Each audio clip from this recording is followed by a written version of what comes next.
নবী সাল্লাল্লাহু আলাইহি ওয়াসাল্লাম কাবা ঘরে নামাজ পড়ছেন। আবু জেহেল নাম শুনেছেন? আবু জেহেল দেখে ফেলেছে, এসে নবী সাল্লাল্লাহু আলাইহি ওয়াসাল্লামকে আঘাত করেছে, একটা ঘুষি দিয়েছিল।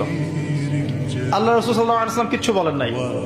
এই দৃশ্যটা দেখেছেন একজন দাসী, দেখে হামজা রাদিয়াল্লাহু আনহু স্বীকার করে ফিরছিলেন। তিনি কিন্তু তখন ইসলাম কবুল করেন নাই, নবীর চাচা, আপন চাচা।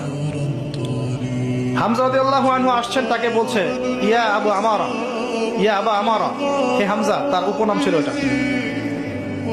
তুমি যদি দেখতে কিভাবে আবুল হাকাম ইবনে হিশাম মানে আবু জেহেল তোমার ভাতিজাকে গালি দিয়েছে, আঘাত করেছে।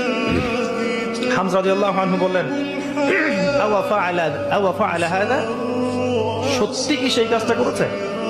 তখন এই দাসী বলছেন ই ওয়া রব্বি, আল্লাহর কসম, সত্যি এই কাজটা করেছে।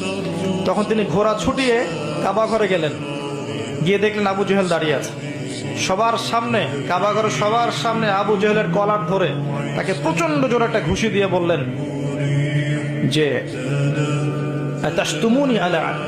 আতাশতুমুনি ওয়া আনা আলা দীনিহি, তুমি কি আমাকে আঘাত করবে? আমি নিজে তার দ্বীনের উপরে আছি। আকুলু মা ইয়াকুল, ও যা বলে, আমার ভাতিজা যা বলে আমিও তাই বলি। রুদ্দাহা ইন ইসতাতা'তা, তোমার যদি ক্ষমতা থাকে এই ঘুষি ফিরিয়ে দিয়ে দেখাও।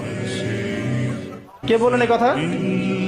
হামজা রাদিয়াল্লাহু আনহু। এবং ওখানে সাক্ষ্য দিচ্ছেন যে আনা আলা দীনিহি ওয়া শাহিদতু আল্লা ইলাহা ইল্লাল্লাহ ওয়া আন্না মুহাম্মাদার রাসূলুল্লাহ। তোমার যা ইচ্ছা এখন করো। কারো বুকের কলিজা ছিল না, ওখানে হামজা রাদিয়াল্লাহু আনহুকে একটা আঘাত করে দেখায়। এবার তিনি চলে গেলেন দারুল আরকামে, যেখানে নবী সাল্লাল্লাহু আলাইহি ওয়াসাল্লাম তখন ছিলেন। সেখানে গিয়ে বলছেন ইয়া ইবনে আখি, হে আমার ভাতিজা, কুনতু আনসুরুকা লিল হামিয়া, আমি এর আগ পর্যন্ত তোমাকে আত্মীয়তার সম্পর্কের কারণে সাহায্য করেছি।